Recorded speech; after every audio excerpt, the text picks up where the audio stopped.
जय हिंद दोस्तों, हम अक्षय सर नारदेगंज वाले और आप देख रहे हैं क्लास 10। आज का क्लास जो 2023 में ये 14 फरवरी को जो एग्ज़ाम देने वाले हैं उनके लिए इम्पोर्टेंट है, ठीक है। क्योंकि एग्ज़ाम के पर्पज़ से पाइथागोरस थ्योरम बहुत ही इंपॉर्टेंट क्वेश्चन है। पाइथागोरस थ्योरम है, थेल्स थ्योरम है। तो वैसे तो हम सिलेबस से बढ़ा ही रहे हैं, चैप्टर वाइज पूरा एक एक क्वेश्चन करवाएंगे, लेकिन लगा कि चलो भाई 2 दिन टाइम बच रहा है, 3 दिन टाइम बच रहा है, तो 5-10 मिनट में कुछ वैसा बता दे कि जो डायरेक्ट एग्ज़ाम में आ जाए। और फर्स्ट सीटिंग या सेकेंड सीटिंग दोनों में से कोई न कोई सीटिंग में तो पक्का है कि पाइथागोरस थ्योरम या थेल्स थ्योरम से एक क्वेश्चन आएगा ही आएगा। अब थोड़ा सा ये आप पर भी डिपेंड करता है, आपकी किस्मत पे भी कि कौन से सीटिंग में आ जाए या आपका कौन सा सीटिंग है। पहले बात है कि पाइथागोरस थ्योरम होता क्या। तो किसी भी समकोण त्रिभुज में सबसे बड़ी भुजा कर्ण होती है, ठीक है। सबसे बड़ी भुजा कर्ण होती है। बाकी लंब और आधार के लिए कोई फिक्स नहीं है। आप चाहो तो इसको लंब कह सकते हो, ये आधार हो जाएगा। वो तो थीटा पे डिपेंड करता है, त्रिकोणमिति जब पढ़ोगे या पढ़ाए थे तो। बाय द वे अगर यहाँ थीटा मान लिया तो ये वाला लंब हो जाएगा और ये वाला आधार हो जाएगा। चाहे किसी को भी आधार किसी को भी लंब मानो। साबित करना होता कि कर्ण स्क्वायर बराबर लंब स्क्वायर प्लस आधार स्क्वायर, यानी A B square plus B C square, या फिर पहले बोलो बी सी स्क्वायर बाद में ए बी स्क्वायर। ये ध्यान रखना है कि ए सी स्क्वायर एक तरफ होता है। हम अगर समकोण त्रिभुज में बात करें तो समकोण त्रिभुज में ये बात तो पता होता है कि कर्ण कहाँ है, 90 डिग्री के सामने वाली भुजा। लेकिन अगर थीटा नहीं मेंशन कैले है तो लंब किसी को भी मान लोगे चलेगा, इतना ध्यान रखना है। अब इसको साबित करने वाले देखिए, बहुत ध्यान से देखोगे। जो भी एग्ज़ाम देने वाले हैं, आज हो गया 10 फरवरी, ठीक है, जब हम ये वीडियो बना रहे हैं। आज से 4 दिन बाद आपके लिए बहुत इंपॉर्टेंट है। अगर सही से देख लिए तो आपका 5 नंबर फिक्स हो गया। हो सकता है इसमें नहीं हो तो कोई बात नहीं, एक और ऑप्शन है, थेल्स रहेगा पाइथागोरस में अगर छोड़ गया आपका तो। सबसे पहली बात कि आपको एक फिगर बनाना होगा ट्रायंगल का। एक सही से आप ट्रायंगल बनाएंगे। कहेंगे सही से क्यों, जैसे तैसे नहीं बना सकते क्योंकि 5 नंबर का क्वेश्चन। तो जो भी करोगे थोड़ा संभल के सही से ट्रायंगल बना देंगे समकोण त्रिभुज।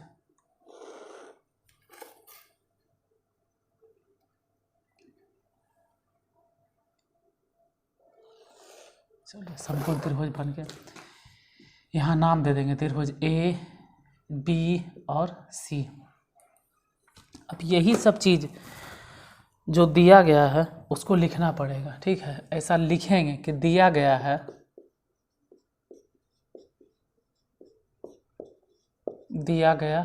डैश देंगे। दिया गया क्या है, ए बी सी एक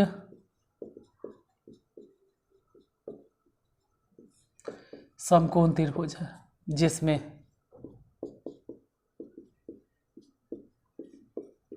कोण बी समकोण है। इसको 2 पार्ट में बांट लेते हैं कि एक बोर्ड में नहीं हटेगा शायद। कोण बी समकोण है। चलिए साबित क्या करना है, अब जरा वो भी एक बार लिख देते हैं। साबित करना है,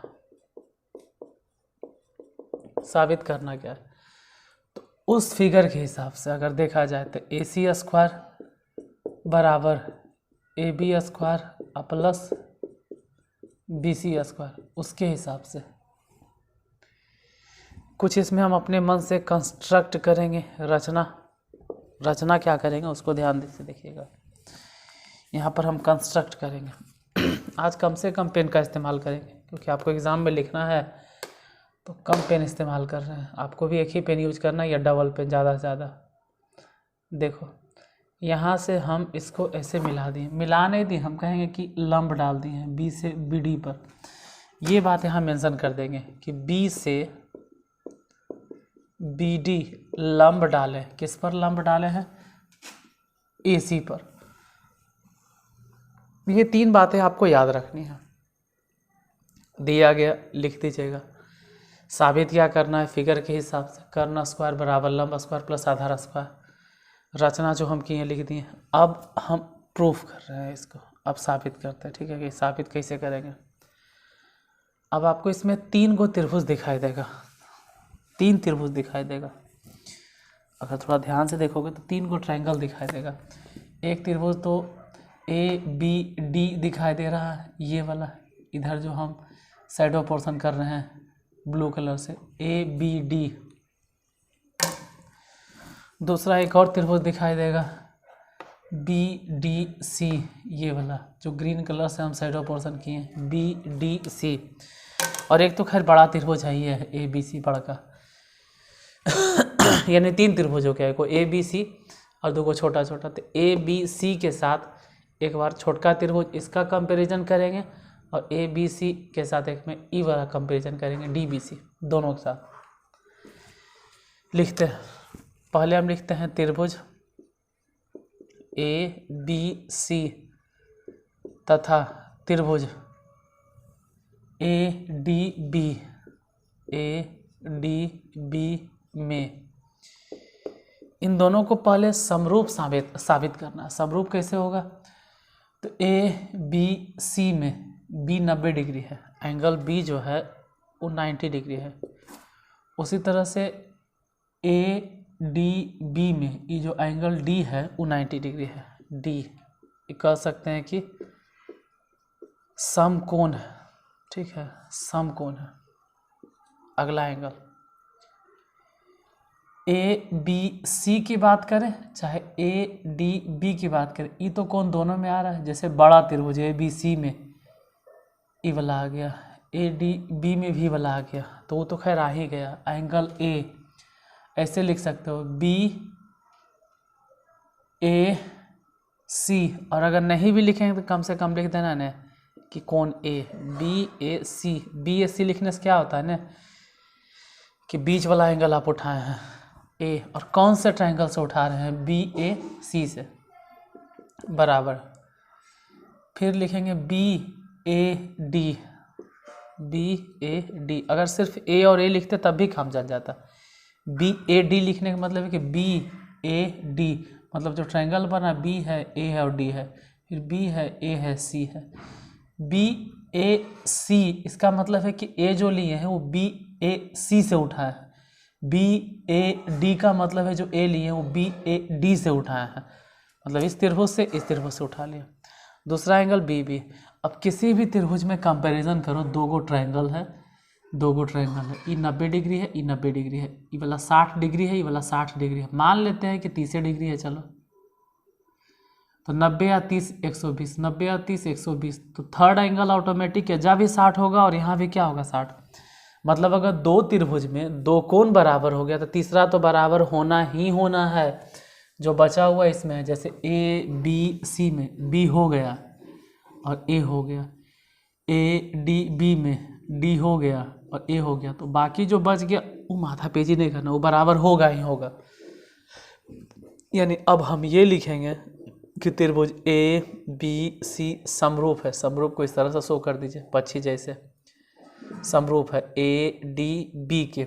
अगर समरूप है तो आप उठाओगे पहले ADB में, पहले थोड़ा सा ध्यान देना है ADB में, क्योंकि छोटा त्रिभुज है। ADB में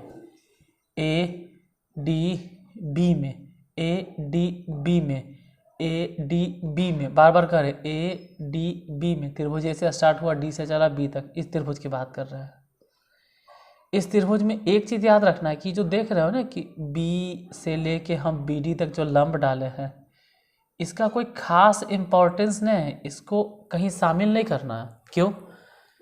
क्यों नहीं शामिल करना है? उसका रीज़न ये है कि यहाँ पर थोड़ा सा ध्यान देना है कि हम BD इसको हम कंस्ट्रक्ट किए थे, मतलब खुद से कंस्ट्रक्ट किए हैं। दिया गया पोर्शन तो ABC है और उसी में से साबित करना AC² बराबर AB² प्लस में BC²। ये तो हम खुद से कंस्ट्रक्ट किए हैं, तो ये डॉटेड लाइन से दिखा देते हैं। मतलब इसका उतना इम्पोर्टेंस नहीं है कि इसके पीछे आप जान दे दो, एकदम उसी पे लगल रहो, उतना इम्पोर्टेंस नहीं है। तो हम ADB में किस पर ध्यान देंगे? इस पर, AD पर, क्योंकि त्रिभुज का हिस्सा है। ये वाला बड़का त्रिभुज के हिस्सा है ही नहीं, तो इसको हम लेंगे ही नहीं, हम AD लेंगे, क्योंकि त्रिभुज के हिस्सा है ये, AC है ना, उसी में कहीं कहीं आ रहा है, त्रिभुज में था, ये तो हम कंस्ट्रक्ट किए थे, तो लिखेंगे AD। इधर AD क्यों लिख रहे हैं, क्योंकि ADB का वो हिस्सा है AD, और बटा में इसको तो लिखना ही नहीं है, तो लिखेंगे किसको, AB को। चलो इधर तो लिख दिए, इधर तो हम लिख दिए, समरूप त्रिभुज है तो उधर लिख दिए। अब समरूप त्रिभुज में इधर हम कह सकते हैं कि लंब है, समझने के लिए, हालांकि लंब है नहीं, क्योंकि लंब तो ये है, तो मान लो भाई आधार है, काहे हम इसी को काहे लंब माने, हम इसी को अभी समझाए थे ना कि लंब इसको मानो चाहे तो लंब इसको मानो, चलेगा, क्या फ़र्क पड़ता है, ये लंब हो गया। लेकिन ये 90 डिग्री के सामने वाली भुजा जो माने वो फिक्स है कि ADB के लिए ये वाला फिक्स है कि इसको क्या बोलेंगे, ADB के लिए कर्ण, लिखना नहीं है, ADB के लिए कर्ण है। ये जो AB देख रहे हो ना, ADB ये 90 डिग्री है, इसके सामने तो कर्ण है, तो जब हम ABC ढूंढेंगे, ABC, तो ABC में कर्ण कौन होगा, AC, तो इधर कर्ण हो जाएगा AC। अब ABC में कर्ण तो लिख दिए, अब किसको लिखें, लंब, BC लिखें या AB लिखें, तो लंब मतलब BC या AC नहीं मानना है, या आधार मतलब BC AC नहीं मानना है। देखना ये है कि कर्ण लिखना जरूरी था, क्योंकि AB जो हम लिखे थे ADB में कर्ण था, तो वैसे ही जब बड़का त्रिभुज उठाएं ABC में तो कर्ण तो लिख दिए। बाकी अब लंब के लिए दो ऑप्शन है, या तो ABC में से AB उठा लो या तो फिर BC उठा लो। तो यहाँ पर क्या उठाएंगे, AB, यहाँ पर लिखेंगे AB। पूछ सकते हो AB क्यों लिए, BC क्यों नहीं लिए, देखिए क्यों लिए। जब हम इसमें कंपेयर कर रहे हैं ABC और फिर ADB, तो ये वाला ऐसी भुजा है या ऐसा भुजा है जो दोनों ही त्रिभुज में कॉमन साइड है, कॉमन है, लिखना नहीं, हम समझने के लिए बता रहे। ABC में ये वाला साइड आ गया, ADB में ये वाला साइड आ गया, इसलिए कॉमन है, तो इसको दोनों ही त्रिभुज में इसको कंपेयर मतलब लेना है, दोनों में ही कंसिडर करना है। ADC में इसको कंसिडर किए कर्ण के तौर पर, क्योंकि 90 डिग्री के सामने वाले भुजा कर्ण, और ABC में तो कर्ण तो ही हो गया AC, तो इसको हम लंब की तरह कंसिडर करेंगे, मतलब AB। अब तिरछे तिरछे गुना कर देंगे, AB को AB से गुना कर दो तो हो गया AB स्क्वायर, और इसको वहाँ गुना कर दो तो AC, और गुने में AD।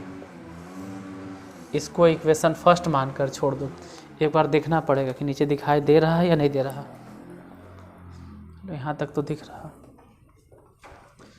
अब इधर मिटाते हैं, इधर कोई काम नहीं, सेम कंपैरिजन इधर करेंगे। इधर ABC में था तो इधर फिर से पुनः लिखेंगे, हम फिर से लिखेंगे त्रिभुज ABC तथा, इस बार बदल जाएगा छोटका त्रिभुज, अभी ADB था ADB, अब ADB नहीं चलेगा, अब चलेगा BDC, इधर नीचे वाला पोर्शन, त्रिभुज BDC में फिर कंपेयर, फिर बड़ा त्रिभुज नहीं देखना है, फिर से देखना है छोटका त्रिभुज BDC में से किसको उठाएंगे, DB, मतलब सॉरी DB बोल रहे हैं, DC क्यों उठाएंगे, अरे DC ले लो यार, DC, BD तो लेना ही नहीं क्योंकि हम तो एक कंस्ट्रक्ट किए थे, तो DC, और DC देखो यहाँ पे 90 डिग्री है, तो अब DC अगर उठा रही है तो दूसरा भुजा क्या बचेगा, BC। लेकिन ध्यान देना कि इसके सामने 90 डिग्री के सामने वाली भुजा, 90 डिग्री के सामने वाली भुजा बतौर कर्ण इस्तेमाल करेंगे, हम कर्ण यूज कर रहे हैं। अब सेम चीज़ भाई इधर BC हो गया, तो वही ABC में लेना है। देखो जब हम BDC की बात कर रहे हैं तो 90 डिग्री के सामने वाली भुजा हम मान के चल रहे हैं कर्ण, लिखना नहीं, हम मान रहे हैं कर्ण है BDC के लिए, तो ABC के लिए तो कर्ण फिक्स है ना, ABC के लिए कर्ण फिक्स है कौन, AC, तो AC लिख दिए। लेकिन अब ज़रा ध्यान से, पूरा पेशेंस के साथ में, होश हवास में, BDC में ही तो खैर कर्ण है, कोई बात नहीं, BDC में ही कर्ण है, खैर कोई बात नहीं, लिख दिए कर्ण। अब बड़का त्रिभुज के लिए AC लिख दिए कर्ण। लेकिन ABC में ये वाला लंब मान लो, चाहे आधार मान लो, कुछ भी मान लो। जैसे आप कर्ण लिखे ना, ABC के लिए कर्ण लिखे हैं, तो ABC में से अगर कर्ण उठाएं तो एक और साइड उठाएंगे ना, तो अब आपके पास ऑप्शन है कि AB लिखे कि BC लिखे। तो हम कहेंगे BC लिखे। क्यों BC लिखे? फिर से सवाल उठेगा, BC क्यों लिखे, हम AB क्यों नहीं लिखे? कर्ण कर्ण तो बटा में लिख दिए, चलो भाई कंपेयर हो गया। AB काहे नहीं लिखे? क्यों नहीं लिखे? क्योंकि जब हम ABC ले रहे थे तो ये वाला साइड आ गया था, और जब हम BDC ले रहे तब भी साइड आ गया, मतलब इस बार E वाला साइड कॉमन है, इसीलिए इस साइड को तो कंसीडर करना ही होगा। वो अलग बात है कि नीचे लिखते हैं AC, ABC में ही कर्ण है, और यहाँ लिखे हैं BC, तो BDC में ही वाला कर्ण है। लेकिन BDC में जो हम DC लिखे हैं ये वाला, ये काहे लिखे सर? ये नहीं लिखे हैं क्योंकि हम कंस्ट्रक्ट किए, हम DC जो लिखे हैं इसको क्या माने, आधार मान लो, लंब भी मान लो, कुछ भी मान लो। हम शुरू में बोल दिए कि इसको क्या माने, लंब चाहे आधार कुछ भी, क्योंकि थीटा नहीं दिया गया, मान लो आधारे मानते हैं। तो एगो कर्ण आप लिखे हैं नीचे और इसको आधार ऊपर लिख रहे हैं DC, मतलब इस त्रिभुज के लिए। तो बड़का त्रिभुज में भी कर्ण लिखे हैं ऐसी, तो आधार किसको मानेंगे, AB को कि BC को? तो बड़ी मुश्किल होता है कहना कि आधार इसको माने कि इसको माने। AB काहे लिखे? नहीं लिखेंगे, इसलिए नहीं लिख रहे हैं, बार बार हम रिपीट कर रहे हैं, क्योंकि BC बड़का त्रिभुज में भी आ रहा है, छोटका में भी, यही ध्यान देना होता है, ठीक है। यहाँ भी तिरछा तिरछी गुना कर दो तो BC को BC से गुना कर दो, BC स्क्वायर हो गया, AC को गुना कर दो तो AC और गुने में DC हो गया, इक्वेशन सेकेंड। अब समीकरण फर्स्ट और समीकरण सेकेंड को जोड़ दो, जोड़ने पर दोनों को जोड़ दीजिए। समीकरण फर्स्ट में क्या है, AB स्क्वायर प्लस में सेकेंड क्या है, BC स्क्वायर, मतलब LHS जोड़ दी। इसका RHS क्या था या उसका, इसी का देखो ना, AC गुने में AD प्लस उसका क्या है AC और गुने में DC। ये तो खैर हो गया AB square, BC square, AC common ले लो, बच गया Kochi AD plus DC, AB का स्क्वायर प्लस BC का स्क्वायर, ये जा AC हो गया। यहाँ पहले A से D जाना है, A से D और फिर D से G, मतलब बोलो ना कि ये भी AC है, तो आप ये कह सकते हैं कि AB का स्क्वायर प्लस BC का स्क्वायर, AC दो बार मतलब AC का स्क्वायर, यही तो साबित करना था, ठीक है। चलो, तो आज सिर्फ एक क्वेश्चन से काम चला है, क्योंकि बहुत इंपॉर्टेंट है, 5 नंबर के क्वेश्चन है, अगर आ गया तो आपका 5 नंबर फिक्स हो जाएगा। और फिर भी आज पाइथागोरस बताएं, कल थेल्स आपको बता देंगे। और हो सके तो जिनको पाइथागोरस में डर लगता है, ऐसे तो हम भी बताएं, तो ऐसा नहीं कहें कि हम भगवान है एक बार में समझा देंगे। ये ज्यामिति वाला पोर्शन है, थोड़ा सा कम समझ में आता है, लेकिन 1-2 बार देखोगे, धीरे धीरे समझने की कोशिश करोगे, समझ में आ जाएगा। नहीं आता है तो मेरा कहना है कि एग्ज़ाम में अगर 2 दिन 3 दिन बाकी है, रट लो यार। अगर कोई कहता है समझो तो ठीक है, समझो, गलत नहीं करे वो गलत करे, लेकिन अभी आपके लिए क्या इंपॉर्टेंट है। जैसे मोबाइल पे मान लो कि अगर किसी का OTP आया 4 डिजिट के, अरे तो 4 डिजिट के OTP है तो उसको रटने में फ़ायदा है कि समझने में फ़ायदा है। पता चले कि 4 डिजिट नंबर को समझ के लिखेगा, अरे समझोगे क्या, 4 डिजिट है रट लो। तो एग्ज़ाम नज़दीक है, इसको रट लीजिए, ठीक है, एकदम 5 नंबर फिक्स हो जाएगा। अगर ये नहीं हुआ तो एक और है थेल्स थ्योरम, उसको भी देख लीजिएगा। ये दोनों आप कन्फर्म है कि दोनों में से एगो आ जाएगा। कौन से सिटिंग में आएगा इसका कोई गारंटी नहीं, लेकिन आएगा, ठीक है। तो आज यहीं तक, बाकी हो सके तो जितने लोगों को शेयर कीजिए, और अगर अच्छा लगे तो प्लीज़ वीडियो को लाइक कर दीजिएगा। आज यहीं तक देखने के लिए धन्यवाद।